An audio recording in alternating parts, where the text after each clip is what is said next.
حضرت سیدنا عثمان غنی رضی اللہ تعالیٰ عنہ۔ آج 18 ذی الحجہ ہے۔ 18 ذی الحجہ کو حضرت عثمان غنی رضی اللہ تعالیٰ عنہ کا یوم شہادت ہے۔ نبی پاک سید عالم صلی اللہ تعالیٰ علیہ وآلہ وسلم نے خود اپنی زبان مبارکہ سے ترمذی شریف میں حدیث موجود ہے کہ نبی پاک صلی اللہ علیہ وسلم احد پر گئے تو احد کانپنے لگا، تو حضور نے فرمایا احد ٹھہر جا، تیرے اوپر ایک نبی، ایک صدیق اور 2 شہید موجود ہیں۔ تو وہ 2 شہید کون تھے؟ ایک حضرت عمر فاروق، ایک حضرت عثمان غنی رضی اللہ تعالی۔ خود حضور نے فرمایا حضرت عثمان غنی کی جو نانی ہے نا، یہ نبی پاک کی سگی پھوپھی ہیں۔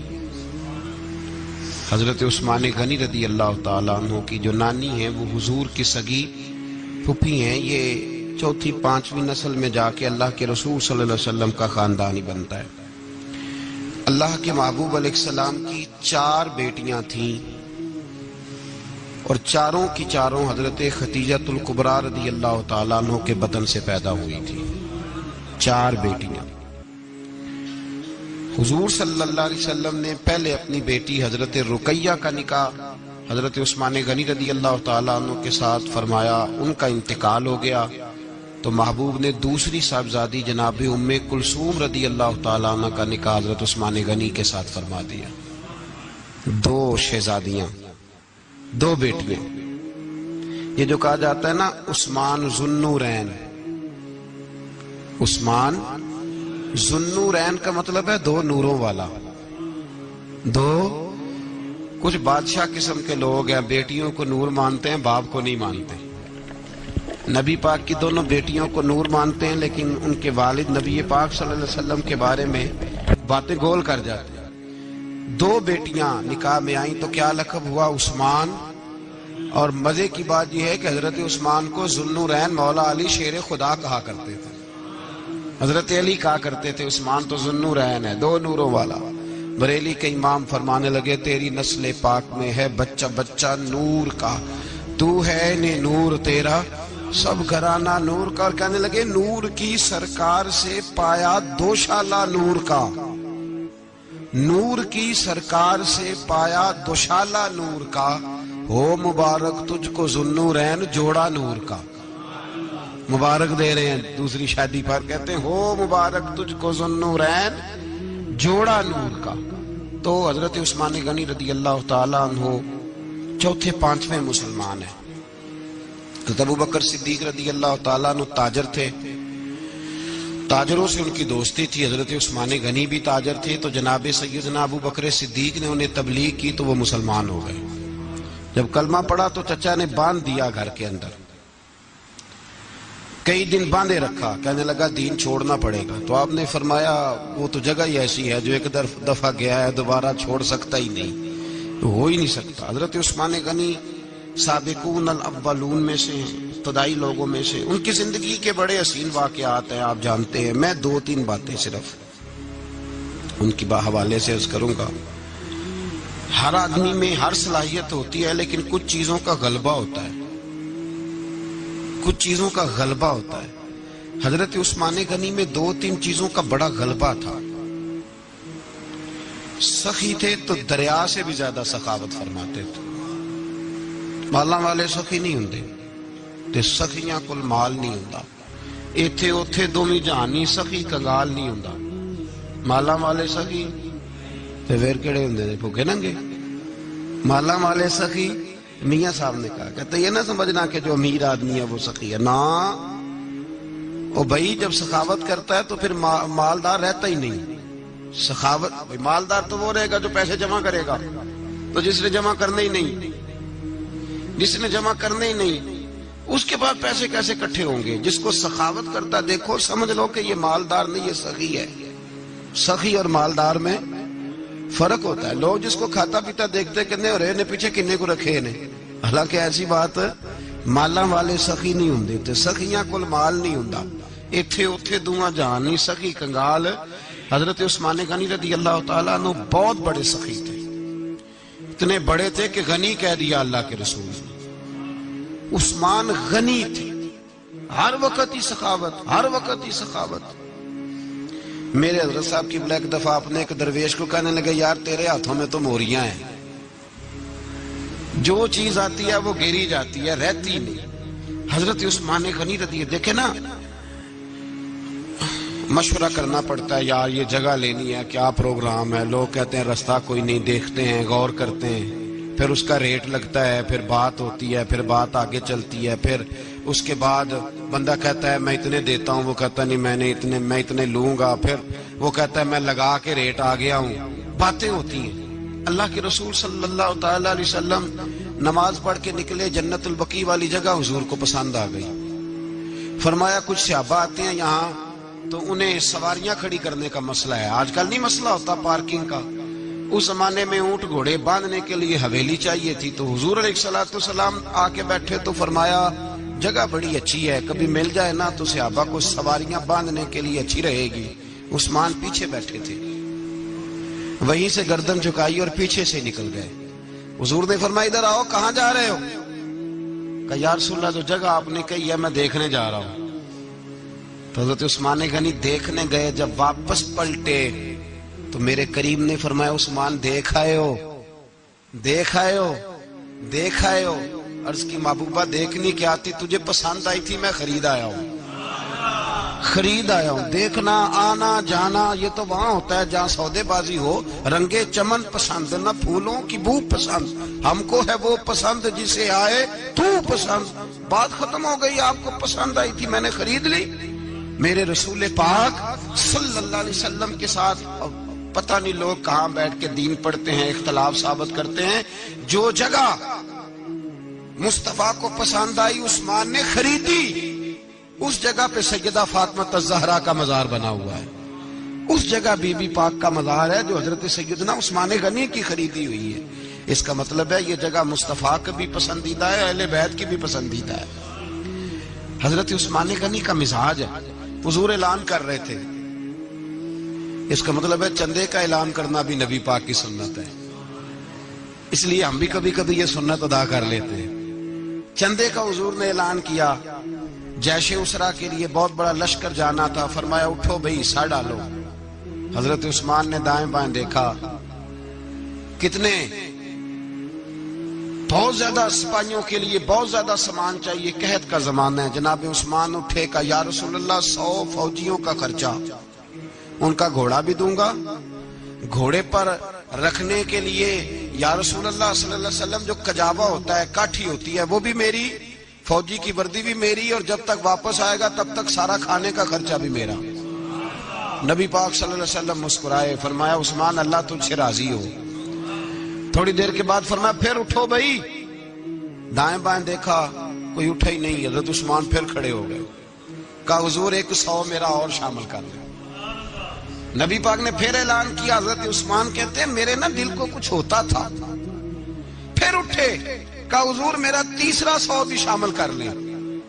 فرماتے ہیں جناب عثمان غنی چوتھی دفعہ میرے مصطفیٰ نے اعلان کیا تو مجھ سے نہ ہی رہا گیا، میں نے کہا محبوبہ اعلان نہ کرو، آپ اشارہ کرو، عثمان کے پاس جو کچھ بھی ہے وہ محمد عربی کے قدموں کا ہی صدقہ ہے، آپ اعلان کرو، حاضر ہے، ہر شے حاضر ہے، پھونک پھونک کے دینا، دیکھ دیکھ کے دینا، یہ تو وہاں کا سودا ہوتا ہے جہاں سودے بازی ہوتی ہے، لیکن یہاں تو یا رسول اللہ جب تک بکے نہ تھے کوئی پوچھتا نہ تھا، یہ تو نے خرید کر ہمیں انمول کر دیا۔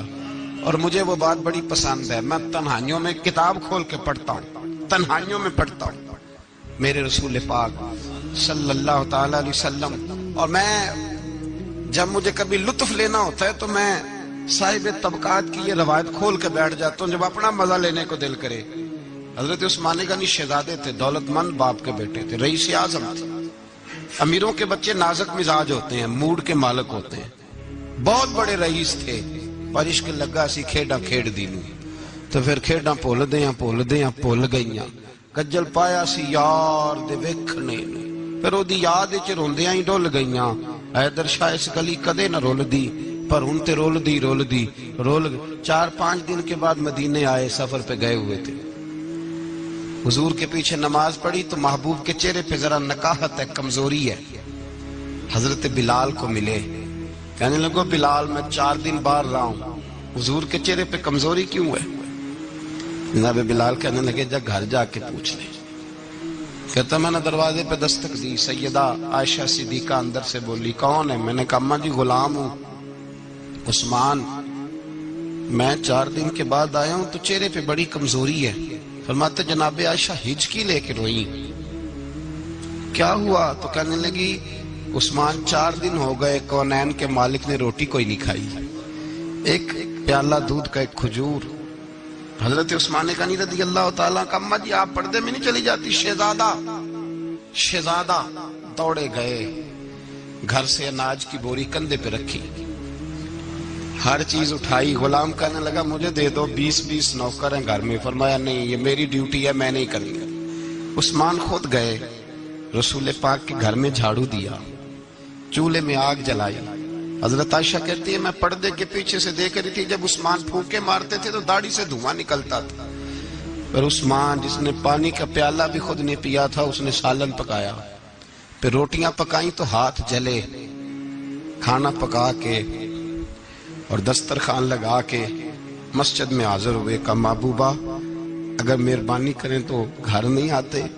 حضور تشریف لائے اور جب پہلا لقمہ تن تندور ہڈاں دا بالن تے اسی ہاواں نال تپایا کپ کپ لکیاں پیڑے کیتے اتوں عشق پلیتھن لایا تن دی ہانڈی من دا سالن اتوں لون صبر دا پایا. غلام فریدہ میں ساری تیری تینوں وجہ یقین نہیں آیا. کہا محبوب یہاں بیٹھے تو صحیح یہاں بیٹھے تو صحیح. حضور تشریف فرما ہوئے اور پہلا لقمہ جب نبی پاک نے منہ میں رکھا تو عثمان تڑپ کے روئے. 600 دینار نیچے رکھے. یا رسول اللہ میں نے دولت کو آگ تو نہیں لگانی اگر تیرے کام نہ آئے. حضور کس کام کی یہ جائیدادیں کس کام کی اگر آپ کے گھر میں 4 دن کھانا نہ پکے. حضرت عائشہ صدیقہ فرماتی ہیں عثمان تو چلے گئے یہ کہہ کے تو میرے مصطفیٰ نے پھر ہاتھ اٹھائے اور ایسی دعا دی کہ میں تڑپ اٹھی میں رونے لگی. حضور نے جھولی اٹھا کے کہا اے اللہ میں عثمان سے راضی ہوں تو بھی میرے عثمان سے راضی ہو جا. اے اللہ میں راضی ہوں تو بھی راضی ہو جا. اور بھائی یہ درد یہ ذوق یہ مزاج یہ انداز یہ حضرت عثمان غنی کو اللہ نے عطا فرمایا. آپ آج لوگ اعتراض کرتے ہیں ہم پہ کہتے ہیں تم پہلے مدینے بعد میں مکے زیادہ دن مدینے تھوڑے دن. یہ کیا انداز ہے تمہارا؟ سنو حدیبیہ جس کا ذکر قرآن مجید نے کیا ید اللہ فوق ایدیہم پڑھو نا گھر میں جا کے قرآن مجید. حضرت عثمان غنی رضی اللہ تعالیٰ عنہ ساتھ تھے جب نبی پاک صلی اللہ علیہ وسلم 1400 صحابہ کو لے کے عمرے کی نیت سے نکلے. حدیبیہ کی مقام پر کافروں نے روک لیا کہا عمرہ نہیں کرنے دیں گے. حضرت سیدنا عثمان غنی کو نبی پاک نے سفیر بنا کے بھیجا. جناب عثمان غنی کئی سالوں کے مکے سے بچھڑے تھے. سامنے کعبہ نظر آیا احرام بندھا ہوا ہے. جب سفیر بن کے گئے تو ابو سفیان کہنے لگے عثمان ہم تیرے رسول کو تو ابھی عمرے کی اجازت نہیں دیتے باقی لوگ تو نہیں آتے. وہ سامنے کعبہ ہے وہ حجر اسود ہے وہ سارا کچھ ہے. طواف کرنا ہے تو کر لو استلام کرنا ہے تو کر لو. اگر تم نے کعبے کے اندر نماز پڑھنی ہے تو پڑھ لو. صفا مروہ کے پھیرے لگاؤ تمہیں اجازت ہے. نبی عثمان غنی فرمانے لگے قسم ہے رسول کی زلفوں کی جب تک میرے مصطفیٰ طواف نہیں کریں گے عثمان بھی کوئی نہیں کرے گا. عثمان بھی وہ کون سا طواف ہے جس میں طواف اور مدینے والا نہ ہو؟ وہ کون سا عمرہ ہے جس میں عمرہ ہو اور رسول پاک نہ ہو؟ وہ کون سا حج ہے جس میں حج ہو اور امام الانبیاء نہ ہو؟ بریلی کے امام بول پڑے فرمانے لگے حاجیو آؤ شہنشاہ کا روضہ دیکھو. کعبہ تو دیکھ چکے اب کعبے کا بھی کعبہ دیکھو. اور فرمانے لگے غور سے سن تو رضا کعبے سے بھی آتی ہے صدا میری آنکھوں سے میرے پیارے کا روضہ دیکھو. یہ ہمیں حضرت عثمان غنی نے سکھایا ہے عقیدہ. یہ عقیدہ حضرت عثمان غنی کا ہے. بات دور نکل جائے گی. محبت معیار ہوتی ہے محبت روح ہوتی ہے محبت اصل ہوتی ہے.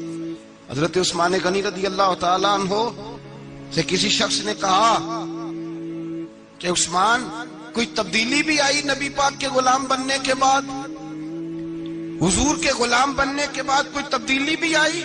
لوگ اپنی اپنی تبدیلیاں بتاتے رہے. جناب عثمان غنی نے 2 جملے کہے، لوگ کہتے ہیں ہماری چیخیں نکل گئیں.